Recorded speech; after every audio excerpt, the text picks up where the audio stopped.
Hey, I'm Zach. And I'm Jesse. You're watching Tesla Time News. Episode 338. Now you know.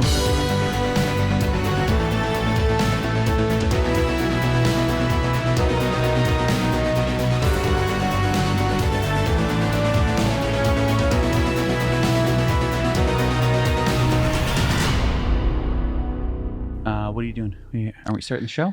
Yeah, I'm checking my stocks. Isn't that like the 9th time you've checked? What's going on? It's the stock market. You know, it's not fun watching stocks go down in value. I know. It's annoying how volatile stocks can be. Oh, I mean, especially because it pulls down even my best stocks like Tesla, which is still down 26% over last year. Nearly every portfolio from the biggest asset managers to beginner investors experienced major pain in the last 12 months. But there are always ways to try and protect your wealth and maybe get back what you expected to have. Like investing in an asset class that's outpaced the S&P 500 by more than 2 times over the last 26 years. One that even Elon is investing in. I'm talking about contemporary art. Its market used to be nearly impossible to access. But now you can access it in minutes without needing millions of dollars. Thanks to our friends at Masterworks. Masterworks paid out tens of millions of dollars to their investors last year, and that's not a one-off. Every Masterworks exit to date has returned a profit to investors like you. Just take a look at this performance. The results speak for themselves. So we invested in Jesse's favorite modern artist, a piece by Banksy, and we didn't need millions of dollars to do so. By using Masterworks, we were able to buy shares in a portion of it. With 645,000 plus users, Masterworks' offerings have sold out in minutes. They even had to make a wait list for new users. But we got special access for our viewers to skip the line. So click that link in the description right now. And start investing in art. Thank you to Masterworks for sponsoring today's episode. Hear, hear. So Elon got on stage last Thursday at Tesla's new global engineering headquarters in Palo Alto, California, what used to be, in fact, the Hewlett-Packard's original headquarters, to announce Tesla's new engineering headquarters. He reflected on how the company is now 20 years old and will be designing the Tesla bot in Palo Alto. He said that Tesla now has 48,000 employees in California and is the biggest manufacturer in the state by a factor of 2, and Fremont is the highest output auto manufacturing plant in North America. I love this quote here from Elon. We specialize in making the impossible merely late. Yeah, the governor was there. Wow. Elon said it was definitely one of the best parties ever in Palo Alto. Awesome. I mean, I think this was a recruiting event, to be honest. And the thing is, Tesla is hiring hundreds of positions in engineering and information technology, autopilots and robotics, supply chain, charging, energy, solar and storage, and more. So, I mean, if you're in the area and you're looking for a job, they're hiring. Yeah. Now, this comes after, what was it, last year? I can't do COVID time anymore. It was 2021, 2022? What are we talking about? When Tesla changed their headquarters to Texas, Austin, Texas. Oh, yeah, their main headquarters, yeah. And so now they're opening their engineering headquarters in Palo Alto. It never left. Well, in many ways, the big boy never left, sir.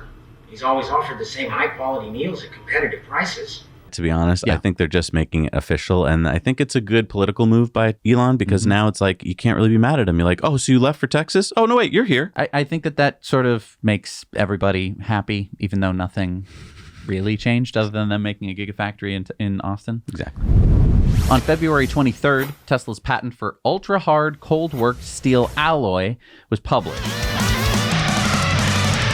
I don't want to get into all the science of stainless steel manufacturing, but basically there are many alloys of stainless steel, many versions, and each one is made with different compositions or recipes. I like that you brought up recipes because just like a recipe in your kitchen, you can make different stainless steel alloys, some using heat treatments to harden the metal. In the case of Tesla's new patent, it appears that it's a cold-rolled recipe, so it doesn't require expensive heat treatments to give it the properties that Tesla wants. And those properties would be like Elon said back in 2019 when he unveiled the Cybertruck. He said, it is literally bulletproof to a 9mm handgun. That's how strong the skin is. It's ultra-hard, cold-rolled stainless steel alloy that we've developed.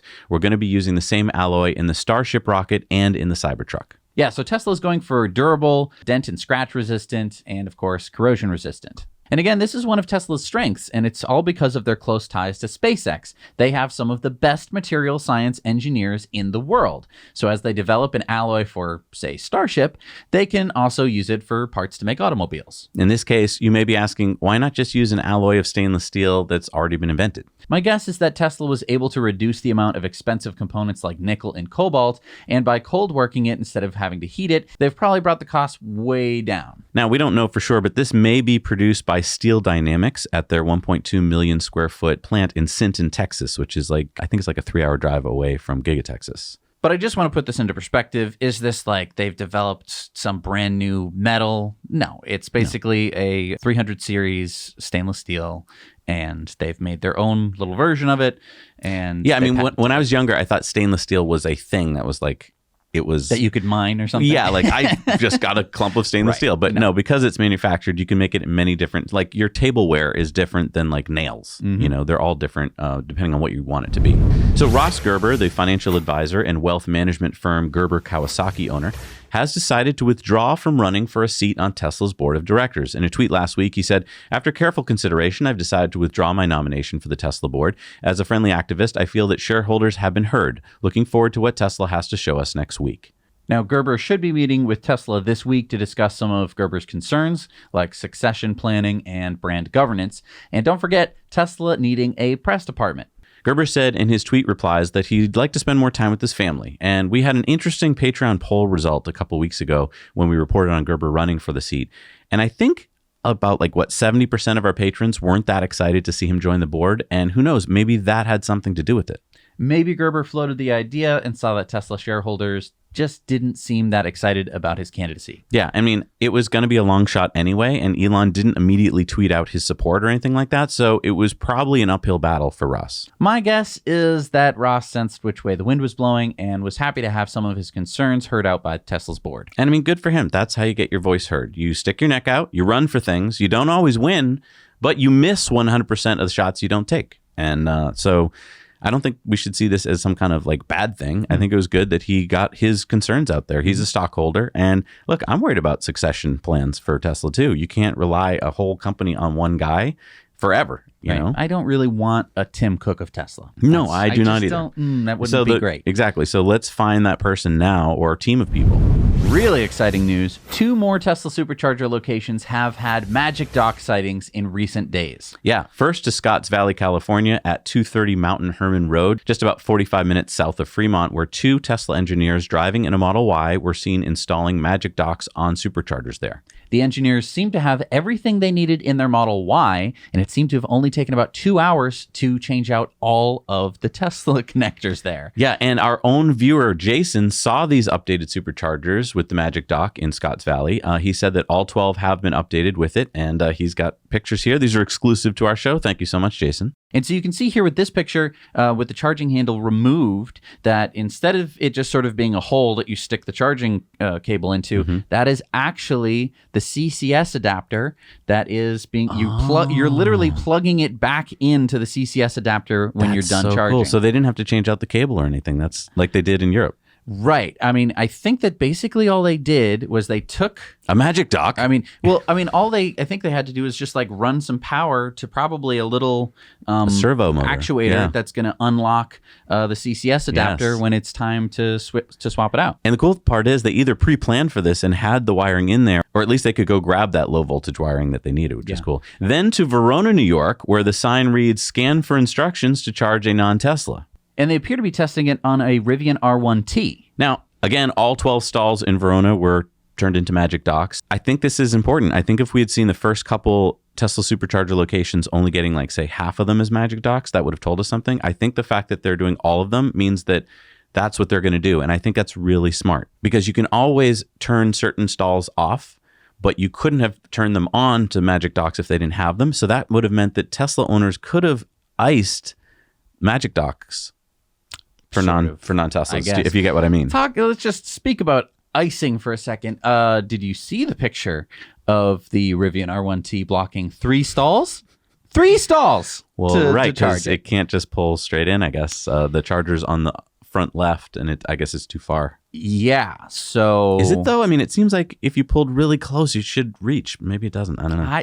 I remember the first time we tried supercharging, we didn't pull back far enough, and we kind of came out and we're like, oh, this is a short cable. We were used to the nice 22-foot long cable of the Tesla. It's a really good point. I'm worried that we're going to see a lot of that, and it isn't their fault. I mean, they just have a different charging port location, so they're going to have to block some stalls, and so people are going to start to get mad at Rivian owners when they charge at Tesla Superchargers, but it won't be their fault. I don't know how this is going to work. Is Tesla intentionally going to make this a show And then they're going to go back to the government and say, you owe us even more money now because you've made a bad system. Or is the government going to say to Tesla, you were supposed to provide easy charging and this is not easy? Or are all of these other car manufacturers going to have to change their charge port location in order to charge there? Because my guess is that Tesla is going to probably have to put the hammer down at some point and say, no. If you have the charger in the wrong spot, you can leave. Sorry, get out of here. Nothing for you. Yeah, it's a good, I don't know. Comment down below if you have the answers, because I don't. I mean, the real big question to me is, why did all of these companies put the charging location on the side, in the middle? It's the worst spot. Everyone knows that this is the worst place to plug your car. So last week we talked about how hardware for computers were found in a new Model S. Well, this week we have pictures of new cameras being found on a Model S at the Fremont factory. Wow, so way more cameras on the car? No, so the cameras themselves appear to be new, but they are in basically the exact same places that you'd find on any Model S. Oh, weird, because we saw that the hardware for computer had lots of extra connectors that would allow for more cameras to be plugged in. Well, firstly, let's start off with the side repeaters. The camera appears to be new and is now pointing a lot more off to the side than previously. So that could allow the car to see a lot more of what's going on to the right or left of the car from a position a bit further than what you would even get if you pressed your face up against the windshield to look left or right. Right. We've talked about before how we thought there should be cameras somewhere in the lights to have sort of a front corner visibility when you're peeking out into an intersection. But I mean, maybe this would be sufficient, because if you take a look at this picture of the Model S, the repeaters are really far forward. That's true. And I mean, it's only a couple feet, and we trust human drivers to look left and right when you're at an intersection, and that's usually good enough. You know, maybe you have to peek your nose out a little bit further, but this wouldn't even have to be that bad. No, I agree. I mean, especially seeing it like that, I didn't realize how further forward those cameras are. So that's pretty good. But it appears that all the exterior cameras are different. The rear camera is bigger and has a larger housing. The B-pillar cameras look slightly different as well, and the front still has 3 slightly different looking cameras. So how do we know that these are actual hardware 4 Model S's and X's? I mean, maybe this is just a hardware 3 car with new cameras. Well, hacker Green the Only checked the VIN number and found that it was indeed hardware 4. But we still don't see any bumper cameras. But hang on, these weren't delivered cars. These were at Fremont, right? So that means that they could be testing this out to see if it works, and then they'll add more if needed? Well, keep in mind that the hardware for computer will probably also be in the semi-truck. Oh, and that truck might need a few extra cameras. And it'll be in the Cybertruck, and maybe the Cybertruck's going to get more cameras too? So you build the computer, and it doesn't necessarily need all of the peripherals for, say, a Model S or Model 3, because they're a lot smaller than a semi-truck. Yeah, I mean, really smart if that's the case, because that means Tesla is thinking ahead, which they always seem to do. So there was this pretty confusing article published by Porsche that has made some headlines. The article was mostly about regen braking, and it was pretty basic and dry. But there was one paragraph where there was a bit of confusion or controversy. Well, didn't they say that one pedal driving is inefficient? Well, here's the quote. Porsche, on the other hand, makes use of coasting, which is the more natural process of allowing the vehicle to continue to roll unpowered. Recuperation only starts when the brake pedal is stepped on. This is a more efficient way of driving because it keeps the kinetic energy in the vehicle, says Martin Reinecker, senior manager of chassis testing at Porsche Engineering. One pedal driving, on the other hand, recuperates first and only then converts the recovered energy back into propulsion. That results in twice the losses. So he's not saying there's a problem with regen braking, but he's saying that one pedal driving results in twice the losses? So in an extreme case, he's technically correct, which of course is the best kind of correct. Okay then, I now declare this meeting of Being in the Right Club officially open. If you drove your car in the exact way that you would drive a car without one pedal driving, which is taking your foot off of the accelerator every time you were done accelerating, then yeah, you could have twice the losses, because essentially the car would be accelerating and then slowing down, and then accelerating and then slowing down, which is not that efficient. But no one drives their EVs like that. Right. You sort of balance your foot to keep the car going the speed that you want, and that means that the car is coasting because you're balancing, you know, whether it's accelerating or deaccelerating. However, I will say that in order to keep the pedal responsive, in that, like, oh, I'm going to push it a little bit further and my car will accelerate a little bit more, there's not much of a dead zone. So there isn't like this spot where you're like, nothing's happening here. My car is just coasting. And so that means that you're probably wasting a little bit of energy here or there, but it's very, very slight. Okay, but Porsche is going to not do one-pedal driving for that reason? I don't think that that's the reason. I think that that's the justification. I'm guessing it has to do with slowing down EV adoption, because once you get used to one-pedal driving, most people can't really go back. Yeah, I mean, there's a whole safety thing that they're ignoring. Right. If you have a car that naturally slows down as soon as it stops getting driver input and then comes to a stop within a reasonable period of time, that's pretty safe as compared to a car that's just going to keep zooming right on down the road. But again, this article wasn't really about one-pedal driving. So, I mean, if Martin wants to come on our show and debate us, that would be fun. But I think we'd probably come to an agreement pretty quickly. I don't think that it really makes sense to dig into this point much. A lot of people wanted to really talk about it and get into it. It doesn't really matter the total efficiency of whether or not you use one-pedal driving. At the end of the day, everyone's going to pick it because it's really, really nice. Yeah, I mean, if you try and go back to a gas car after you've driven an EV, it just feels like a horse and buggy. It's like, what am I doing? Yeah. So we got some more spy shots of what is believed to be a Model 3 Highland prototype out in the wild. And there's a couple things to point out here. Yeah, first and foremost are the new wheels. We had heard before that there would be new Model 3 wheels, both 18 and 19 inch, and I like the look of them here. Yeah, me too. Also, what really stands out to me in this picture is how completely they've taped over the front lights. I wonder if this had something to do with that other prototype spotted a few weeks ago, where we thought we saw a camera in the headlight. Yeah, I mean, why else would they tape over the lights like that? Then there's this really sketchy looking wire being run from the rear along the door jamb to the front of the car. Well, I'm sure that's just for testing. Me too. And lastly is the side repeater. The flare on the body panel continues onto the door panel, something that we do not see on my 2018 Model 3 or my buddy's 2022 Model 3. Wait, so that's a real difference? Yeah, it's different even from the other prototypes that we've seen. So could this be new cameras or is it just a new body design? So, I mean, could the refresh be imminent? Right, because you can't get that extra flare in the body unless you've stamped it, and you can't get stamping done unless you have a stamping die, and stamping dies are not cheap. So it really points to there being some kind of refresh. Let us know what you think in the comments below about that extra little line that they're adding to the car. And I think they have to announce something soon, probably Investor Day, because if they don't, it really is hurting Model 3 sales. People are waiting to buy until the refresh comes out. All right, so check this out. We have some video of the Cybertruck. Look at this video. Looks like it was shot on a potato.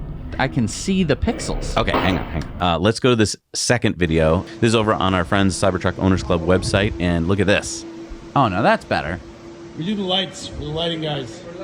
We're the lighting guys.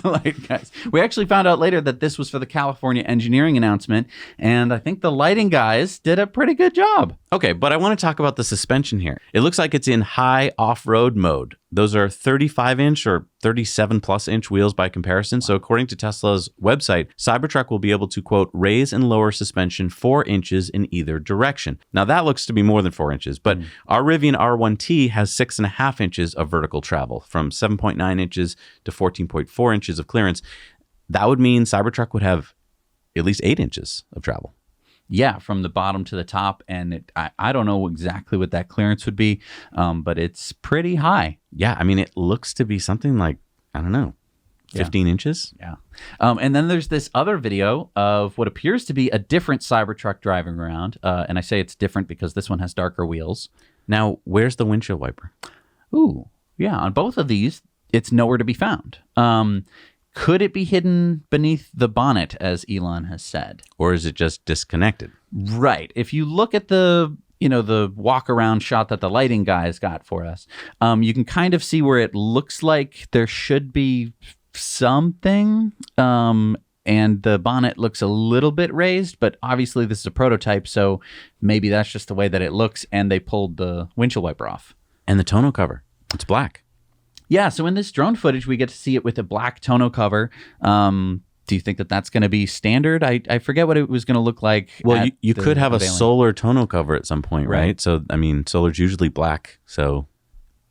It's usually blue. Yeah, a lot of Tesla solar nowadays is black, though. Okay, they go with those black panels. I don't know. you want it to match the solar roof, don't you? I do, but I think most people are worried about the windshield wiper.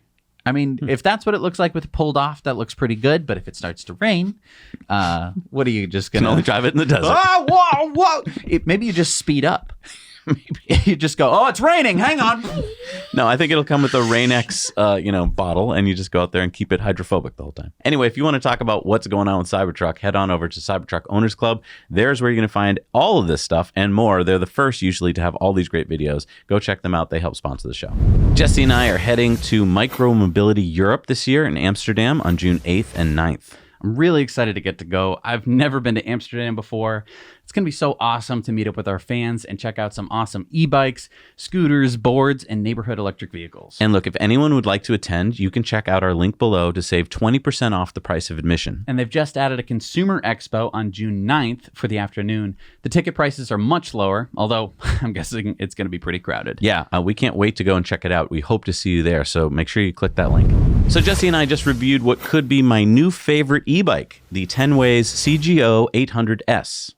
I liked it a lot too. It kind of has everything that I want from an urban commuter bike with nothing that I don't need, if that makes any sense. Yeah, I mean, we've really been fortunate to have been reviewing e-bikes for years over on our Now Let's Review channel. So we've been able to watch the industry kind of evolve. And this bike surprised me. I mean, for a sub $2,000 e-bike, I was expecting a pretty run-of-the-mill experience. But what we got was more like what I'd expect from an e-bike costing double the price. Yeah, so we won't go into all the features. That's what the review is for. But suffice it to say that if you're in the market for a commuter e-bike, then you should check out our review of the Tenways CGO 800S and see if it checks the boxes for you. And while you're over there, don't forget to watch our EV Charger reviews because we are giving them away to our patrons over on Patreon. We'll tell you how when you watch those reviews on Now Let's Review. So unfortunately, after a couple of months of trying to raise money, the Sion Solar EV is dead. Oh no, what happened? Sono has decided to let 300 employees go and cancel the Sion EV project. Oh, that's too bad. So what are they, like bankrupt now? No. So Sono, well, I guess it's still called Sono Motors, is going to be focusing exclusively on B2B solar applications, namely integrating solar into things like trailers, trucks, buses, and other vehicles. And so what about people who put in money? So Sono will be reimbursing reservation holders over 2 years in 3 installments. So 30% by the end of May of this year, another 40% by the end of June of 2024, and the final 30% by the end of January of 2025 with a 5% bonus. That sucks. It also sounds like you need to accept the terms. So if you were a deposit holder, don't wait. Try and get that agreement signed as soon as possible. And the repayment installments are just for the deposits made before the Save Sion campaign. As far as I can tell, Sono hasn't published anything about that other than to say Sono Motors will not withdraw any money from the payment commitments made during the Save Sion campaign. The deposit holders are going to have to wait 2-3 years before they get all their money back? Yeah. And I mean, that's if everything works. You know, if they keep making money. I mean, I thought that the whole point of a deposit was that it was in escrow and that you would get it. That's why there was a lot of fine print at the time, and that's why it was a pretty risky move. I mean, they were pretty upfront about it being a risky move. Well, we're going to be talking more about this on our Investor Club bonus stories. If you want to check that out, you can head over to patreon.com/nowyouknow, sign up for the Investor Club, and you'll get all of our Investor Club bonus stories, as well as lots of other perks. Yeah. So one of the provisions of the IRA, or the Inflation Reduction Act, that many people kind of overlooked is the used EV tax credit. Yeah, an EV sold by a car dealer that is priced less than $25,000 can qualify for a tax credit of up to $4,000. Now, that has to be a car that's at least 2 years old, and once this used EV tax credit is claimed, it cannot be claimed again. So what this has started doing is actually lowering used EV prices, as many dealerships try to price used EVs under $25,000 to make the EV eligible for the credit and therefore cheaper for their customers. Yeah, this chart from Bloomberg Green shows that over the past 5 months, from September through January, the number of used EVs in the U.S. eligible for the $4,000 tax credit has gone up and now makes up 20% of the market. In other words, there's never been a better time to shop for a used EV. Yeah. I mean, I've been hearing that a lot of dealers get a car on their lot, and not only were they willing to pay the previous owner more because they knew they could get this credit for the buyer. But also they're like, we were going to price it at like 26.3, but now we'll price it at 24.9 to get it under the limit. Now, this isn't going to make much of a difference for, say, used Nissan Leafs, which is what I have. Yeah, they're already under the limit. I got called the other day and they're like, we want to buy your Leaf. And I was like, cool, how much? And they're like, oh, I don't know. I was like, what are you talking about? They're like, well, we don't know anything about your Leaf. I'm like, well, then tell me more. So I finally cajoled them and they're like, we'll give you $4,000 for it. And I was like, okay, that's what you'd make from the tax credit. So no. Right. But it will kind of boost the value of when you do go to sell that Leaf. Yeah, and it was... But only through a dealer. I mean, this was a couple months ago, so it was before the IRA. So maybe I call again and I say, oh, you still We'll give you $4,500. Yeah. So Starlink is now available in the Philippines. And the Philippines Department of Informational and Communications Technology has announced that it will use Starlink for its new free public Wi-Fi program called Ingmasa. Ingmasa currently serves about 4 million people across the Philippines, so this would help them serve people who live even further away from cities. So the cost is about 2,700 pesos, which is about $49 a month. So a little cheaper than it is here in the U.S. And 29,000 pesos, which is like $530 for the hardware. And I just want to point out, Philippines has a population of 114 million people, and about 75% of the population has internet access. So like 25% or over 25 million people don't. Wow. So I just got an email from Starlink, by the way, and it seems that Starlink's monthly pricing is going up and down. That's not possible. Prices either go up or they go down. They don't do both. Well, I have to disagree. You see, Starlink says that depending on where you live, prices will either go up by $10 a month if you live in an area with limited capacity, or down by $20 a month if you live in an area with excess capacity. These prices will go into effect on April 24th for existing customers and immediately if you're a new customer. Also, Starlink RV customers will see prices increase to $150 a month from $135 a month. There are now over 1 million Starlink customers worldwide. Wow. So the interesting thing here is that if you live in an area, what do they say? Limited capacity. So basically anywhere where there's a lot of people that have Starlink, that, satellite that happens to be overhead at that moment is servicing all of you. So the more people that there are, the less capacity you can get. Right. And the excess capacity areas are probably going to be more rural, fewer people living there, fewer people with Starlink. So this is actually nice. It gives more internet access to the places that statistically are going to need it more. Right. I mean, so speeds, though, have not gotten faster. In fact, as new customers join, speeds have dropped. Is Starlink, SpaceX, doing this to even out the usage, like you're saying, to get more people in lower capacity areas to stop using Starlink as much, or to attract more people to areas that have less usage, or both? I don't know. What do you think? Comment below. No, I can say it. Oh, you rest. I guess I'll comment below. So we didn't bring you this story last week because it seemed like a small production glitch, but seeing that Ford is delaying production of their F-150 Lightning for at least another week, well... Yeah, it could be a bigger deal than we originally thought. You see, Ford initially said back on February 14th that they suspended production because they caught a faulty battery pack off the line, and in an abundance of caution, they wanted to check to make sure that no other trucks coming off the line had any problems. Last Friday, Ford changed its tune a bit, saying that their battery supplier SK had resumed production of battery cells at their plant in Georgia after Ford agreed, quote, with SK's recommended changes in their equipment and processes for SK's cell production lines. It turns out that a Ford Lightning caught on fire in a holding lot on February 4th, but neither Ford nor SK have publicly disclosed the exact issue that caused the fire. Now, I'm a bit concerned because we have a Ford F-150 Lightning, and I'm not sure if this defect is something that happened like to all Fords for a long time or just happened during one little period. And my question is this Boltgate all over again? Like what happened to Chevy was that they let faulty battery cells through. They had fires. They dealt with it way too late. Did Ford catch this in time? Or is this something that could plague all Fords? Well, the good news is that Ford's production has been limited.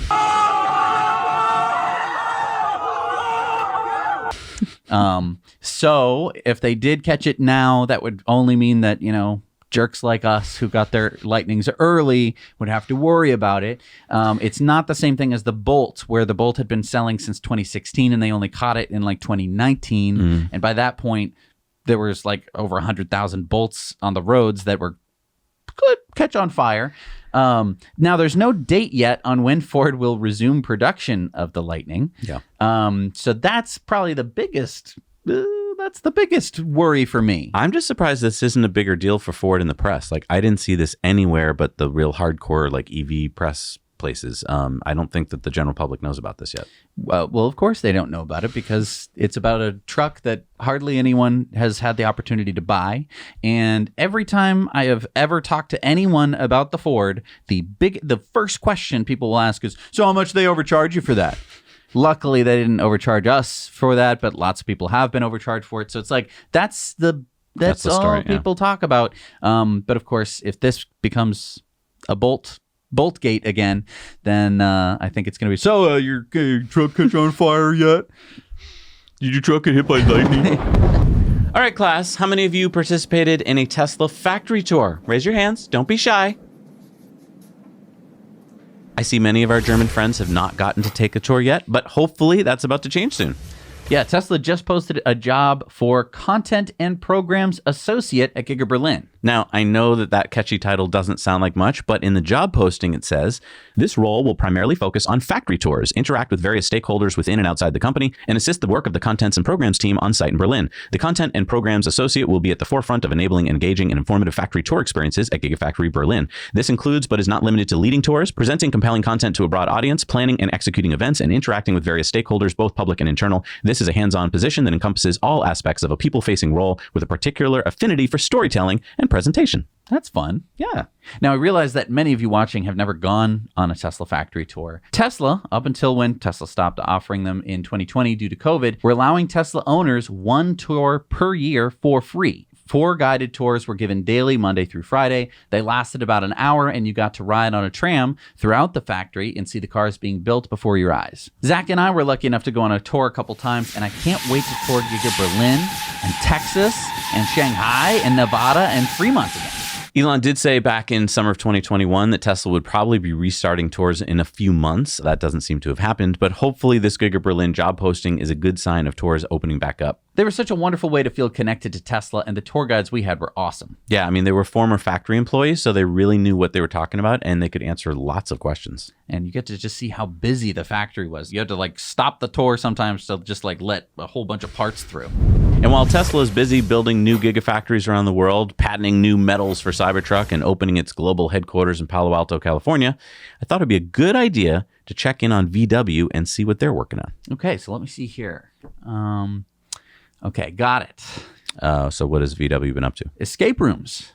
No, I mean Volkswagen. The VW, it's the German automaker. Yeah, escape rooms. What are you talking about? It says here that Volkswagen is spending 89 billion euros on its electrification efforts through 2026, yada, yada, yada. And it's using some of that money to build 3 escape rooms at its headquarters in Wolfsburg for its 22,000 employees. Why would they build escape rooms? No, not just any escape rooms, Zach. These are 3 emotion rooms. Each should take employees 20 minutes to complete for an hour-long experience. In the first room, employees get information about the history of EVs as far back as the 1800s. The second room has to do with the history of the Wolfsburg plant, and the third room teaches about the future of EVs. So the third room is just full of Teslas? I'm sure it's not, but how do you make it an escape room? Do you just have to watch?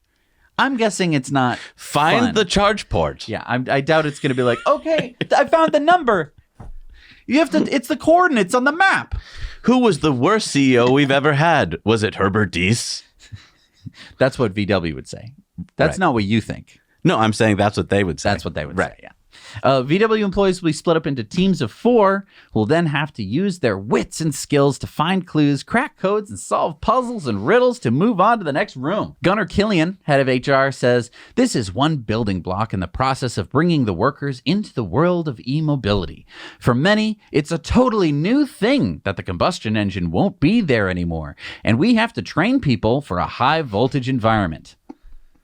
The first group to take on the escape room will be the 1,200 employees assigned to work on the latest ID3 later this year. I still don't understand.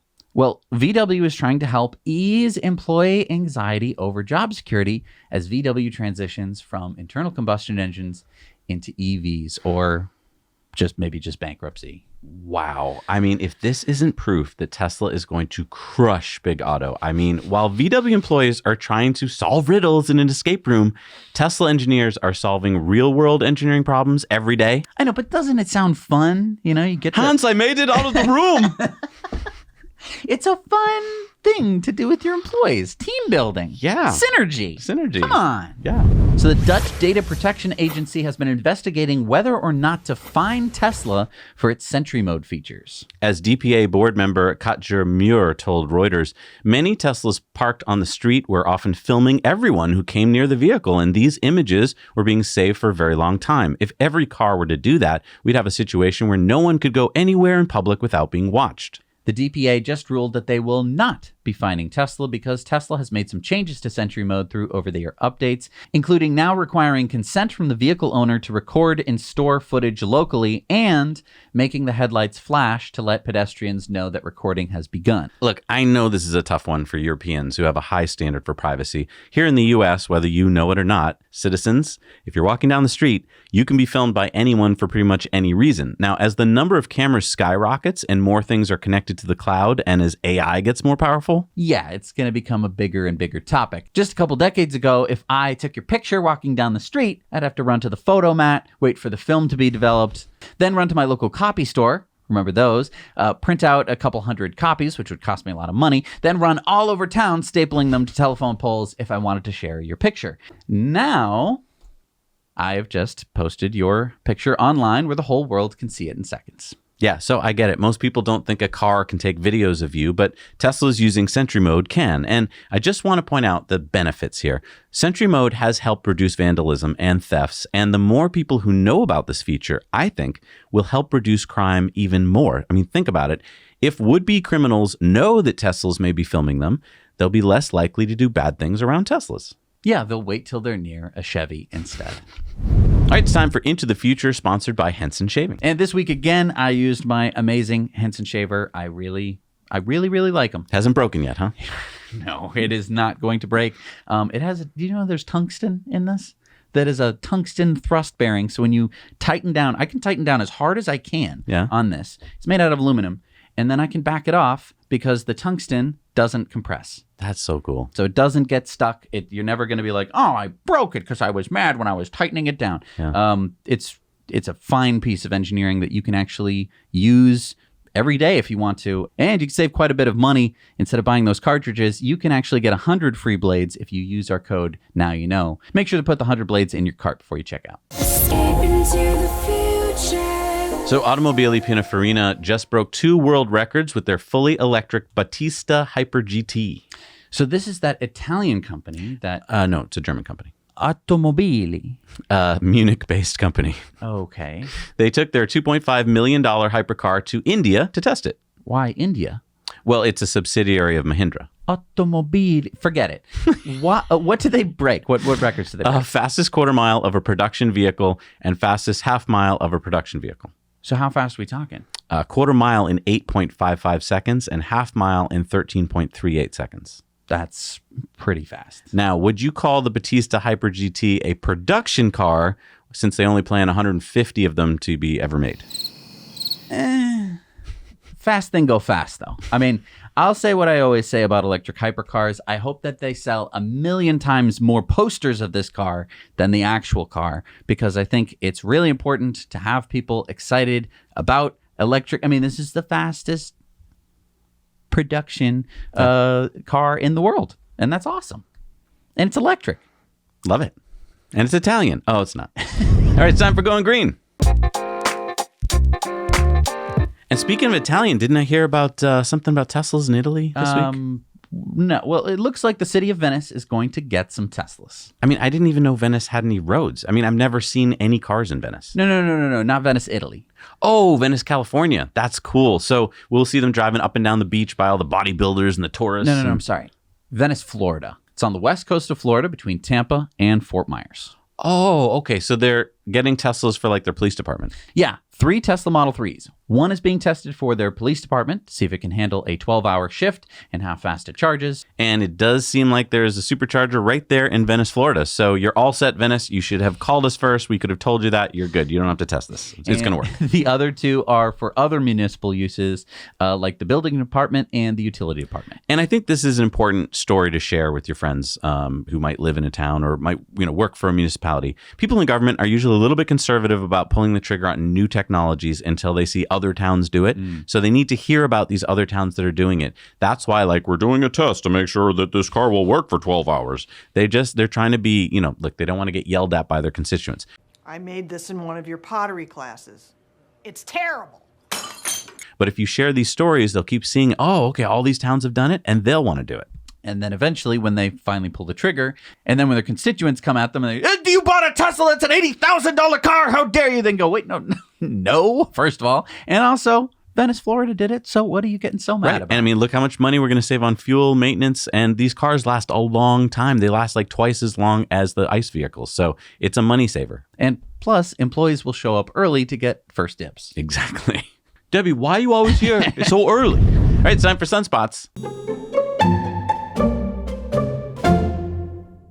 So Aravan Energy is announcing that they're going to be opening a new solar farm with megapacks. And the cool thing about this farm is that the solar equals the amount of energy in the packs. So this farm is actually really designed to not just store a little bit of energy. They know that they'll be needed for like non-solar time, like evening. And they're planning on actually being a solar peaker plant, like being called on like we would call on a gas peaker plant.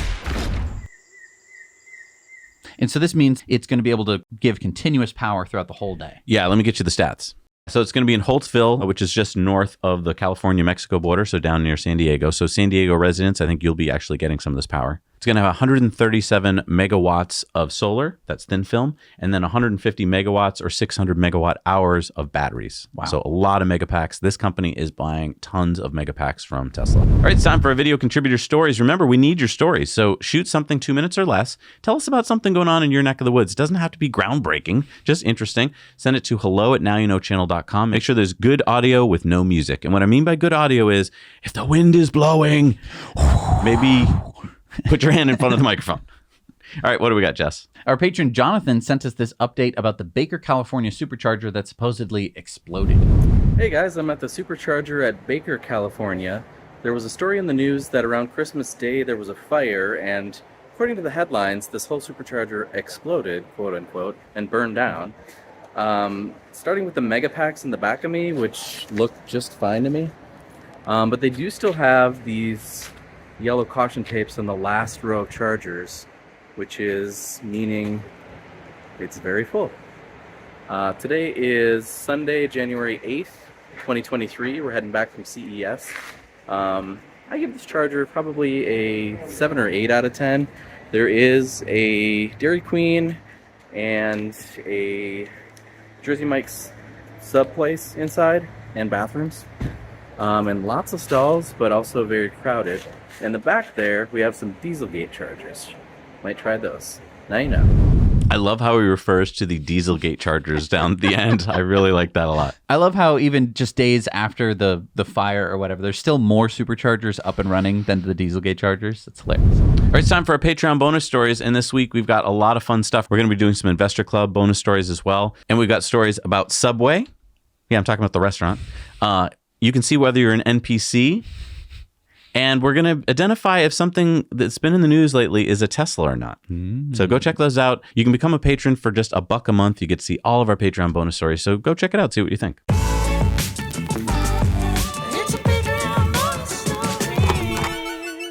All right, we're back from our Patreon bonus stories. It's time for the shout outs. These are the people that go at the end credits that really help make the show possible. Who do we got this week? We've got David Quinn, Danny Lee Harris Jr., Joel Enger, Matt G., and Huja Global Enterprises. Thank you so much for supporting us. We can't do this show without you.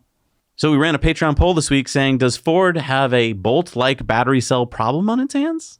And our patrons are very middle of the road. It's way too early to know. There's no way that we can speculate with one data point that we don't even have the details on. But if you ignore all of those people, they think that Ford has a problem. All right, so this week we're again going to do Elon's tweets of the week on another show because he just tweeted so much. So go check that out on a separate video, and that means that this week's show won't be so long. All right, it's time for community mail time. Remember, you can send your stories, your photos, your videos into us at hello@nowyouknowchannel.com. Community mail time. So Jack wrote in to tell us that he just attended the Toronto Auto Show, and there were some noticeable absentees from the show. He said, no Ford, no Audi, no Honda, no Volvo, no Mercedes, no Jaguar, no VW.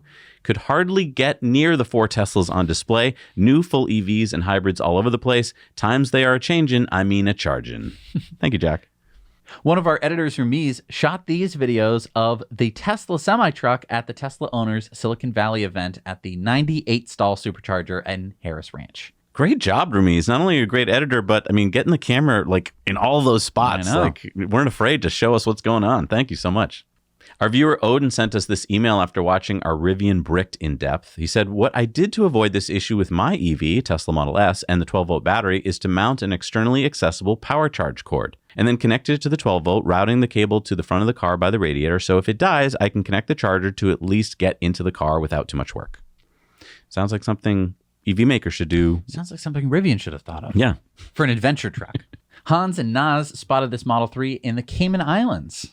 Lenny saw this BMW electric rest vehicle by Chelsea Piers in Manhattan. Luciano spotted this packed supercharger in Fairplay, South Carolina. Nick spotted this wrapped Model S in Cambridge, Ontario, Canada. And Andrew found this teal wrapped Model Y in Elkhart, Indiana. I feel like we've seen that one before. And Kim spotted this blue wrapped Model X in Abbotsford, British Columbia, Canada.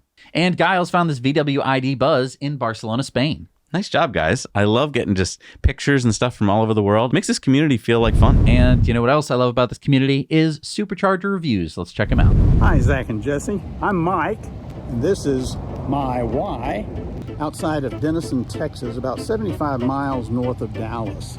As you can see, there are 8 charging stations. There's a new building under construction. It's fairly large. It looks like they're going to have multiple gas pumps and probably food and shopping once the building is finished out. For now, I would give this about a 6 out of 10 because of the lack of amenities. But once it's finished up, it should be a pretty good stop for those heading either north or south out of the Dallas area. G'day Zach and Jesse, it's Michael coming to you from the Horsham Supercharger, a 3-stall V3 supercharger in the township of Horsham in the Western District of Victoria. It's just off the main highway that runs between Melbourne and Adelaide. You do have to come into town, which is a little bit inconvenient, but not too bad. There's a shopping centre which has a few options for food. Horsham's a nice little town. Just up the road is the Pink Lake, and I'd score this a 7 out of 10. My name is Peter, and I'm in Inyokern, California. Found this supercharger with 12 stalls. One even has a stall for trailers where you can pull up and pull through and plug in. This is fantastic. First time I've seen that. The city doesn't have really anything open until at least 8 o'clock. There's not much here. I would give this probably a 6 out of 10. We are on our big cross-country trip from California to Florida. We are in Palm Springs now at a supercharger, 250-watt superchargers here on this side of this parking garage basement, 11 more urban chargers around the bend. I think overall they list 22 chargers. I have been towing my Iron Horse trailer, but we decided not to bring it in here because the height clearance is 6 foot 8 inches, and overall I think our trailer is 6 foot 7 inches, and I didn't really want to chance it, so it's going to lose points for that. It's a little tight in some spots, but otherwise it's actually really handy to have so many chargers here. As far as I can tell, there's absolutely nothing in here, including bathrooms.